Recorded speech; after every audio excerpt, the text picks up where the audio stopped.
नमस्कार. हिंदुस्थान पोस्टमध्ये आपल्या सर्वांचं स्वागत आहे. आपण श्री रणजितजी सावरकर यांचे विचार ऐकत आलात. त्यांच्याकडून काही ऐतिहासिक माहिती आपण समजून घेतली आणि आज या मुलाखतीच्या पुढच्या भागात जे काही मागच्या मुलाखतीत राहून गेलं ते आपण त्यांना विचारणार आहोत आणि माझी खात्री आहे की जशी मोकळेपणाने त्यांनी उत्तरं दिली तशी ते आजही देतील. तर रणजितजी नमस्कार, आपलं स्वागत आहे. नमस्कार. आणि मला पहिला प्रश्न तुम्हाला रणजितजी हा विचारायचा आहे की हे जे तुम्ही एक कार्य करताय, म्हणजे एक आपल्या मराठीमध्ये एक म्हण आहे की जया अंगी मोठेपण तया यातना कठीण, अशी एक म्हण आहे. तर हे स्वातंत्र्यवीरांच्या नशिबात आलं. त्यांनी प्रचंड यातना भोगल्या. त्यांना कुणीही कधी त्यांना काही पारितोषिक किंवा त्यांचं अप्रिसिएशन जे व्हायला पाहिजे होतं ते झालं नाही. आणि आज तुम्ही त्यांचा वारसा चालवताय. तर तुम्हाला तुमची काही घराणेशाही वगैरे काही नाही किंवा तुम्हाला कोणी घराणेशाही पण पद दिलं नाही. हा वारसा तुम्ही इथे चालवताय. तुम्हाला व्यक्तिगत आयुष्यात सुद्धा याचा कधी त्रास झाला का? कारण आज स्वातंत्र्यवीर सावरकर ही एक असं व्यक्तिमत्व आहे की त्याचा द्वेष केल्याशिवाय काही मंडळी थांबू शकत नाही. अलीकडे एका विद्वानाने हे केलेलं की आम्ही सावरकर स्मारकावरून बुलडोजर चालवू अशा स्वरूपाची होत आहेत.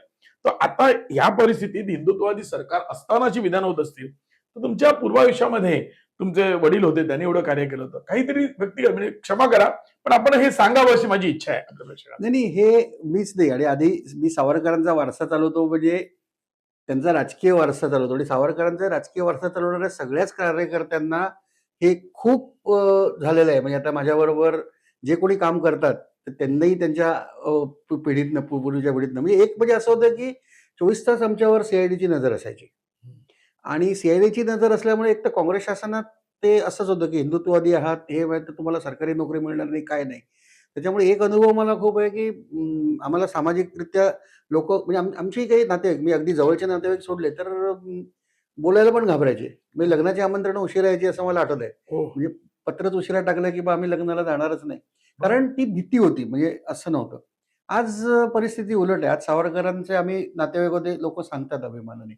पण तेव्हा अशी होती. आणि एक सामाजिक बहिष्काराच्या याच्यामध्ये असं होतं. म्हणजे आमची परिस्थिती खूप वाईट होती. तर ईबीसी तुम्हाला माहिती आहे की शाळेत जे काही ₹10 फी भरावी लागायची महिन्याला, त्याच्यासाठी मी एकाकडे गेलो होतो. आणि अपेक्षित होतं की म्हणजे ती जरा हिंदुत्ववादी विचारसरणीचे होते. पण त्यांनी माझी 1 तास, तेव्हा मी 7वीत असेन, तर माझी मुलाखत घेतली. मग तुमच्या घरी फोन कसा? मग तुम्ही असं. तर आमच्या घरी फोन म्हणजे ते प्रज्वलन साप्ताहिक होतं म्हणून त्याचा फोन होता, त्याच्याकरता आवश्यक होतं.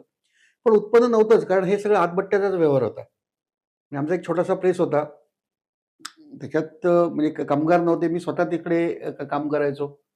तर अशा सगळ्या याच्यामध्ये त्या माणसाने मला इतकं 1 तास हे घेतलं. पण ठीक आहे. म्हणजे सुदैवाने आमच्या घरात रेडिओ नव्हता, टीव्ही नव्हता. पण सावरकरांची पुस्तकं, सावरकरांचीच काय सगळीच पुस्तकं मी कुराण लहानपणीच वाचलेलं आहे. पुस्तक होती, त्याच्यात मी सावरकरांचं एक वाक्य वाचलंय की आम्ही देशाकरता केवळ संपत्ती किंवा आयुष्याचा त्याग करत नाही, तर मान सन्मानाचाही आम्ही त्याग करतो. म्हणजे अपमान स्वीकारणं हे देशाकरता आमचं कर्तव्य आहे. म्हणजे आमचा अपमान सहज करत असेल तर ठीक आहे. मी तयार आहे त्याला. उद्या लोक आज अपमान करतात, उद्या आमचा जयघोष करतील. तर ते म्हटलं सावरकरांचा अपमान होतो, तर तिथे आपण कोण आहे? बरोबर आहे. नाही, म्हणजे तुमच्या घरातल्या इतर मंडळींना सुद्धा हे कमालीचं एक यातनादायी असेल की एवढ्या मोठ्या व्यक्तिमत्वाशी आपण निगडीत आहोत. परंतु एक प्रकारचा, मी म्हणणार नाही सामाजिक बहिष्कार, परंतु एक दुर्लक्ष समाजाने केलं. म्हणजे ज्या प्रकारे नाही, नाही, आमच्याकडे हीच भूमिका होती लहानपणापासून. म्हणजे ऐकत गेलो. म्हणजे माझी आजी मला सगळ्या त्या गोष्टी सांगायची. म्हणजे सगळ्यात तिने खूप भोगलेलं आहे तिने स्वतः. कारण म्हणजे मुलं लहान आहेत आणि सगळं अनेकदा म्हणजे डॉक्टर सावरकरांनी आपली मालमत्ता 2-4दा विकली आहे ह्याच्याकरता. त्यांनी जे श्रद्धानंद साप्ताहिकडे, त्याच्यानंतर पुढे.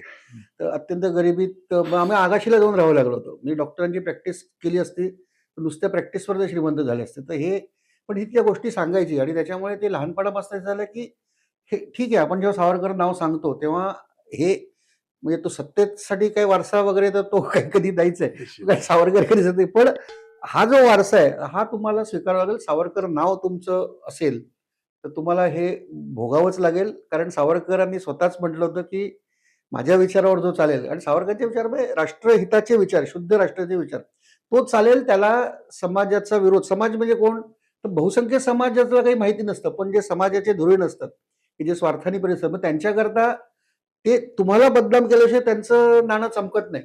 बरोबर आहे. त्यामुळे ते तुम्ही त्यांच्या विरुद्ध जा, नका जाऊ, ते तुमच्या विरुद्ध जाणार. त्याच्यामुळे हे तुम्हाला भोगावं लागेल. पण सावरकरांनी हेही सांगितलं होतं की जर तुम्ही म्हणजे ह्याला न त्रासता तुम्ही तुमच्या विचारावर ठाम राहिलात, जे तुम्हाला यश मिळेल ते पण देदीप्यमानच यश मिळेल. बरोबर आहे. आणि सावरकरांच्या हे प्रत्येक गोष्टीत सावरकरांच्या आयुष्यात तुम्हाला दिसेल, बरोबर की आहे. सावरकरांचं एवढं झालं, पण आज त्यांच्या मृत्यूनंतर आज पंतप्रधान सावरकर स्मारकाला भेट देतात. बरोबर आहे. नाही म्हणजे तुम्हाला असं वाटतं, की ज्यावेळेला हिंदूंनी एक राजकीय बदल घडवला देशामध्ये, त्यानंतर मी असं म्हणणार नाही, की फार चांगले दिवस असं नाही म्हणणार, पण एक प्रकारची जी अवहेलना चालली होती आमचे हिरो, द रिअल हिरोज, त्यांची अवहेलना बंद आता झालेली आहे गेल्या 10-12 वर्षात. असं आपण म्हणू शकतो का?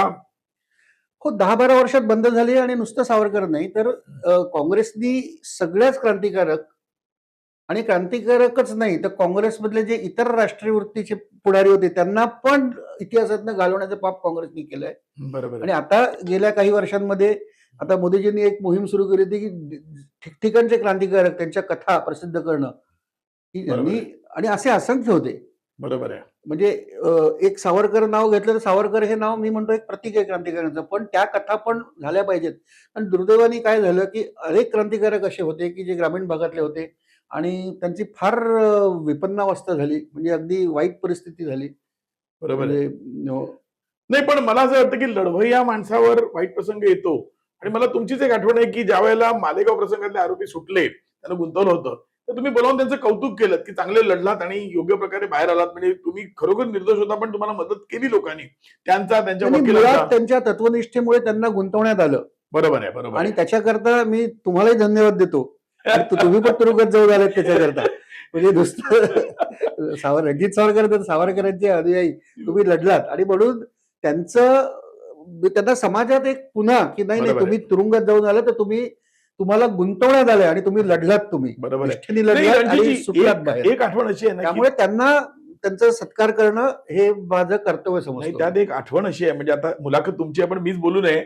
पण ज्यावेळेला तुम्ही त्यांचा प्रथम सत्कार केलात, त्यानंतर लोकांनी धैर्याने केले. म्हणजे हिंदुत्वादी सरकार आहे, बरोबर आहे. परंतु पहिल्यांदा जेव्हा सावरकर स्मारकामध्ये बोलावून त्यांना पुष्पगुच्छ दिलेत, स्वातंत्र्यवीर सावरकरांची ती कोलू पिसणारी ती प्रतिमा तुम्ही त्यांना दिलीत. त्याच्यानंतर ते कुठे गेल्या सोशल मीडियावर, लोकांनी युट्यूबवर टाकलं आणि त्याच्यानंतर मग ठिकठिकाणी आमंत्रण येऊ लागले. लोकांना धैर्य आलं. म्हणजे ही खरोखर चांगली गोष्ट आहे, की तुमची अवहेलना झाली, पण तुम्ही ठामपणे राहिलात, की ज्याची अवहेलना झाली आहे, ज्याला त्रास झाला हिंदुत्वासाठी, अशा कार्यकर्त्याच्या पाठीशी आपण उभे राहिलात. तर या संदर्भात मला तुम्हाला असं विचारायचं आहे, की आज सुद्धा आजच्या घडीला राजकारण चालू आहे. हिंदुत्ववादी पक्ष आहेत, काँग्रेससारखे जुने पक्ष अद्यापही धडपड करतायत. त्यामध्ये काही अर्बन नक्षली विचारांच्या व्यक्ती आहेत, त्यांच्या एनजीओ आहेत. आज सुद्धा ते टीका करतायत. तर अशा परिस्थितीमध्ये राजकारण जे आहे, तुम्हाला राजकारणामध्ये कितपत स्वारस्य आहे? म्हणजे तुम्हाला राजकारणात जायचं आहे, असं काय आहे, की तुम्हाला हाच सामाजिक आणि विचारांचा वारसा करायचा? नक्की तुमच्या म्हणजे मनात काय आहे? तुम्ही आधी त्याच्यासाठी राजकारणाची एक व्याख्या मला वाटतं करायला पाहिजे. राजकारण म्हणजे सत्तेचं राजकारण असेल तर मला त्याच्यात अजिबात जायचं नाही. पण राजकारण हे राष्ट्रकारण असेल तर सहसा सावरकरांनी जी घोषणा दिली होती, जो हिंदू हित की बात करेगा वही देश पे राज करेगा. आणि सावरकर स्मारक आमचे सहकारी सगळे आम्ही ह्या विषयावरच काम करतोय.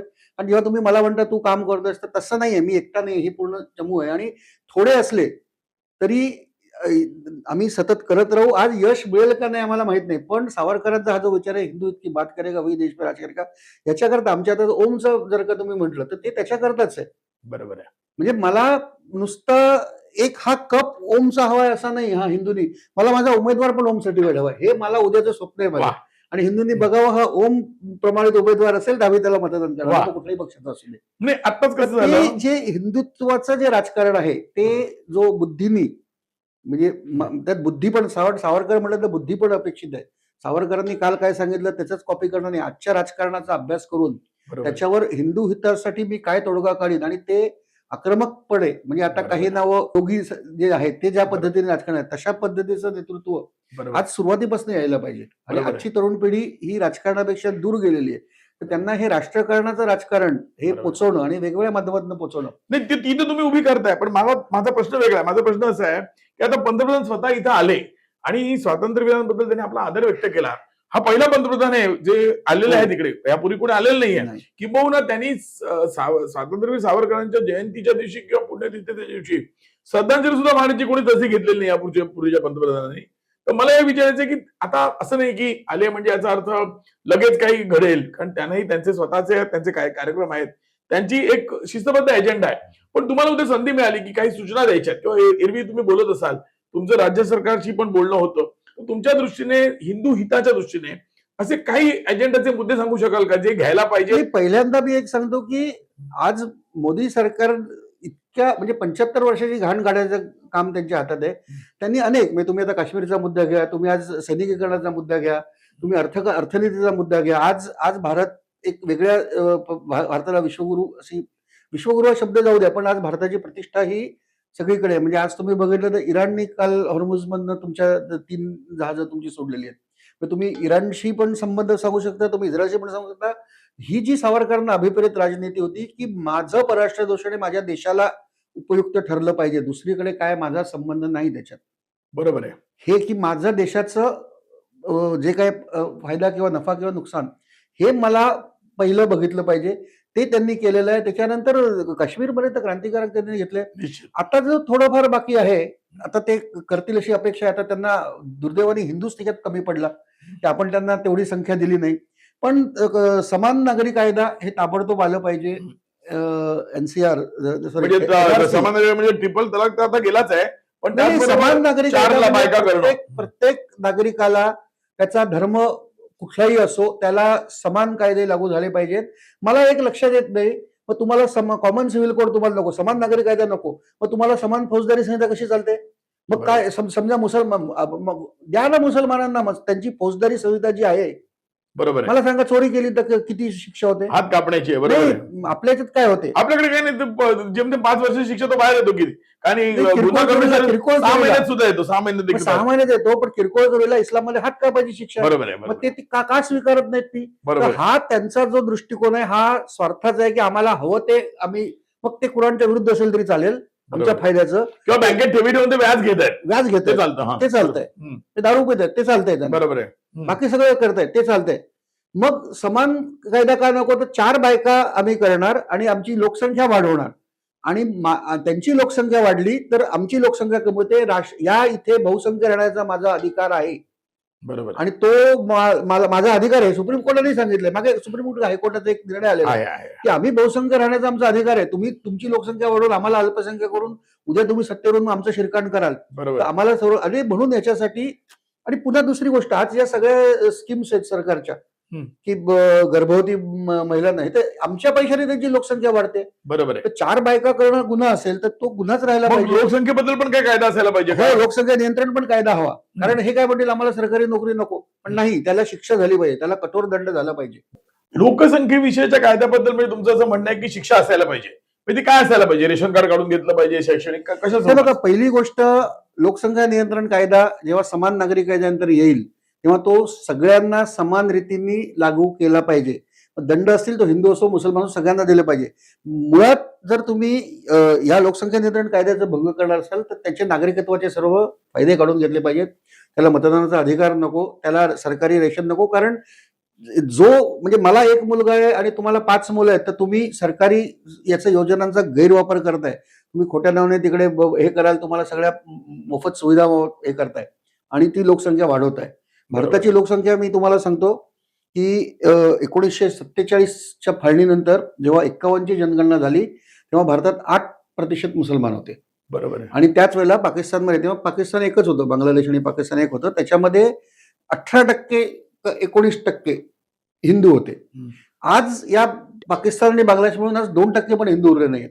पण भारतातली परिस्थिती बघितली तर जे 8% होते ते आज 22%च्या वर गेले. आणि ह्याच्यामध्ये मी बेकायदेशीर घुसखोर जे 8-9 कोटी आहेत असं कारण बघा 71 सालीच जवळपास 1.5 कोटी आले. मग ते बेकायदेशीर, त्यांची मुलं पण बेकायदेशीरच आहेत. मग ती लोकसंख्या वाढली आणि नंतर येत गेले 8-9 कोटीपर्यंत संख्या गेली. बरोबर आहे. तर ही भारतात जी अवास्तव जी वाढ झालेली आहे की ही नैसर्गिक नाही आणि त्याच्यामुळे आज परत 22% झाले. तर उद्या याच गतीने वाढत गेलं तर 2047 साली पुन्हा भारताची एक फाळणीसाठी तयार होईल. बरोबर आहे. आणि तेव्हा जेव्हा फाळणी होईल तेव्हा प्रत्येक नगरात आज मुसलमानांची संख्या आहे. आज दादरमध्ये जा, सगळं बांगलादेशींनी सगळ्या रस्त्यावरचा व्यापार केलेला आहे.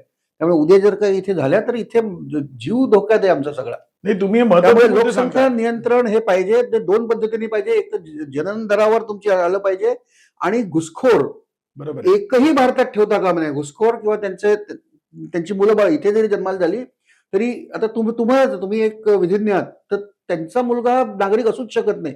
जरी तुम्ही खोटं सटतं हे सगळं खोडून काढून बरोबर आणि आहे. ह्याच्यासाठी national register of citizenship NRC बरोबर आहे. हे कठोरपणे अंमलात आलं पाहिजे. बरोबर आहे. नाही, तुम्ही बरोबर सांगितलं की कॉमन सिव्हिल कोड असायलाच पाहिजे. लोकसंख्येविषयीचं धोरण सुद्धा असायला पाहिजे. पण या लोकसंख्येविषयीच्या धोरणामध्ये आता तुम्ही बघाल की मध्यंतरी हिंदीचा वगैरे वाद झाला आणि आपल्याकडच्या राज्यामध्ये पैगंबर शेख नाव घेऊन बोलतो, कोणाची भीती वाटायचं कारण नाही. पैगंबर शेख आहेत किंवा दीपक पवार आहेत, अशी मंडळी ना हिंदीला विरोध करतात, परंतु उर्दूमध्ये फौजदाराची परीक्षा होते म्हणजे सब इन्स्पेक्टरची, त्याला विरोध नाही करत. म्हणजे संख्याच सोडा, पण हे एका प्रकारचे एक कारस्थान नाही का? म्हणजे आपल्या हिंदूंना तर उर्दूतला फौजदार काय करणार? म्हणजे ते असं म्हणत नाही उर्दू आमची भाषा नाही, मराठीत ठेवा, आम्ही मराठी. असं काय चाललंय? म्हणजे हे पण एक कारस्थान हे आहे का? काँग्रेसचं पाप आहे. कारण तुम्हाला सांगतो की एक 15 वर्षापूर्वी माझा अनुभव आहे की मुसलमान हे अस्खलित मराठीत बोलायचे. हम्म, आज मराठी बोलणारा मुसलमान दिसत नाही. हम्म. आज त्यांना सांगतात की नाही तुम्ही सांगा आमची भाषा उर्दू आहे. आणि काँग्रेसने त्याची मान्यता दिली. उर्दू माध्यम आणलं. उर्दू माध्यमात शिकून मदरशात शिकून त्या मुलाचं कधीच भलं होणार नाहीये. बरोबर आहे. तो कट्टरच बनणार आहे. आणि हे काँग्रेसचं पाप आहे. पण मला मला पहिलं म्हणायचं की हे मराठी मुसलमान गेले कुठे? आणि अचानक ते उर्दू मुसलमान कसे झाले? याच्यात मुळाशी जायला पाहिजे. आणि हे काँग्रेसनी जे केवळ मतदानासाठी उर्दू एक महाराष्ट्रात थोपवली आहे. महाराष्ट्रात उर्दू बोलणारा फौजदार आला, त्या फौजदाराला उर्दूची परीक्षा दिली. IAS MPSC ला तुम्ही हे करता. तो काय काम करणार आहे? बरोबर आहे. तर हे उर्दू आणि दुसरीकडे तुम्ही हिंदीला विरोध करता. बरोबर आहे. हे जी आमची मी राष्ट्रभाषा म्हणत नाही. ती संपर्क भाषा आहे. राष्ट्रीय संपर्क राष्ट्रीय भाषा. स्तरावर संपर्क भाषा आणि ती आज नाहीये. ती शतकानुशतके हिंदी संपर्क भाषा आहे. छत्रपती शिवाजी महाराजांच्या काळात सुद्धा होती. काश्मीरचा माणूस कन्याकुमारीत गेला बरोबर तर तो हिंदीत बोलायचा आणि कन्याकुमारीचा माणूस तिकडे गेला तर तो हिंदीतच बोलायचा. बरोबर आहे. बरोबर ही व्यवहाराची भाषा, संपर्क भाषा ही शतकानुशतके आहे. आणि याला एक कारण आहे की हिंदी भाषिक मोठ्या प्रमाणात आहे, त्याच्यामुळे ती संपर्क भाषा होते. बरोबर आहे. तुम्हाला इंग्रजी भाषा चालते. बरोबर आहे. तुम्ही उर्दूला मानलं तर इंग्रजी भाषा चालते. ही गुलामीची भाषा आहे. बरोबर आहे. आज हे म्हणतात नाही आमची ज्ञानभाषा म्हणून आम्हाला इंग्रजी पाहिजे. अरे जगामध्ये तुम्ही कुठेही जा, चीनमध्ये जा, जपानमध्ये जा, रशियामध्ये जा, चीनी भाषा तर जगातली सगळ्यात कठीण भाषा आहे म्हणतात. बरोबर आहे. अशा ठिकाणी जा तुम्ही तर त्यांचं शिक्षण त्यांच्या भाषेत होतं. मग ही तुम्ही असं म्हणा की मराठी ज्ञानभाषा, जर मराठी भाषेचा तुम्हाला अभिमान असेल तर मराठी ज्ञानभाषा करा, पण तुम्ही ते करत नाही. तुम्ही ज्ञानभाषा इंग्रजी स्वीकारता, हिंदीला विरोध करता, उर्दूला स्वीकारता. नाही, नुसतं स्वीकारत नाही, पण नोकरीत तुम्ही संधी देता. नोकरीत संधी देता की त्याच्यामुळे लोकांना काय करणार आहे? हे लोक उर्दूत बोलून हे करणार आहे. बरोबर. आणि मग ते करतात. म्हणजे अशा अनेक घटना झालेल्या आहेत की आल्यानंतर त्यांनी पदभार स्वीकारल्यानंतर तिथे त्यांच्या सरकारी कार्यात नमाज सुरू झालेले आहेत. म्हणजे न्यायालयाची भाषा मराठी असताना उर्दूत परीक्षा दिलेला माणूस न्यायाधीश सुद्धा होतो आणि फौजदार सुद्धा होतो. हे महाराष्ट्राला घातक आहे असं तुम्हाला नाही, वाटतं? उद्या न्यायालयाची भाषा उर्दू होईल. तो म्हणेल मी उर्दू आहे, आम्ही याच्यात परीक्षा दिलेली आहे. बरोबर आहे. पण मुळात माझा म्हणणं तुम्ही हिंदीला विरोध करता हे तुमच्या राष्ट्रद्रोही वृत्तीचं अगदी सबळ पुरावा आहे. बरोबर आहे. तुम्हाला खरोखर मराठीचं प्रेम असेल तर त्याला ज्ञान भाषा करा आणि इंग्रजीला गाडा की जी आपली गुलामीची भाषा आहे.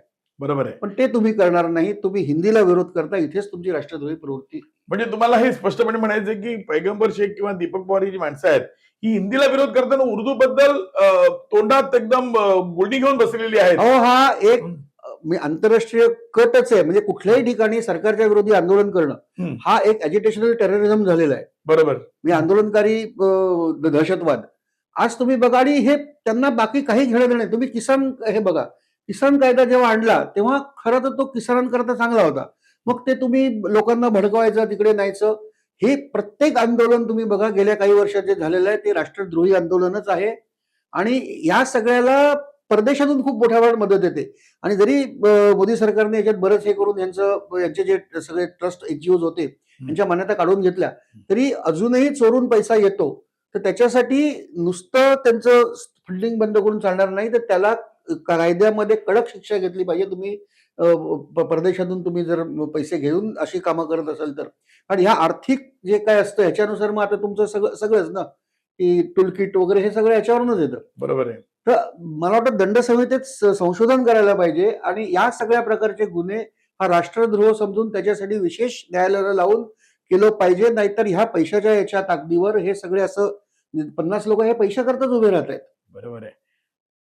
प्रेक्षक हो, आपण हे पाहताय आणि रणजितजींच्या मुद्द्यांना एक आणखी असं सुचलं की हे जे टूलकिट म्हणाले, NGO म्हणाल्या, आज स्वातंत्र्यवीरांवर टीका करणाऱ्या आणि सावरकर स्मारक उद्ध्वस्त करू असं म्हणणारे जे लोक आहेत ते सुद्धा अशा NGOशी निगडीतच आहेत. हा काही योगायोग नव्हे. म्हणजे आज रणजितजींनी जी सूत्र सांगितली एनजीओच्या राष्ट्रद्रोहाबद्दल, आणि नेमकी जितकी मंडळी तुम्ही सोशल मीडियावर किंवा बघाल चॅनल्सवरती जी सावरकरांवर टीका करतायत, सावरकर स्मारकाबद्दल अभद्र बोलतात, ती सगळी मंडळी एनजीओ कनेक्टेड आहेत. तिकडनं पैसे घेणारे ते सगळे तुम्ही जाणता. रणजितजी आपल्याशी मनमोकळं बोलले. याहूनही अधिक गप्पा मारायच्या त्या आपण पुढच्या भागामध्ये बोलू. आणि असेच येत राहा. तुम्ही संपादक आहात हिंदुस्थान पोस्टचे, परंतु तुमचे व्यक्तिगत विचार काय एक नेतृत्व म्हणून हे कळण्याचा आमचा अधिकार आहे, आणि ते लोकांपुढे सांगणं हे तुमचंही कर्तव्य तुम्ही पार पाडलं. फार धन्यवाद रणजितजी. धन्यवाद.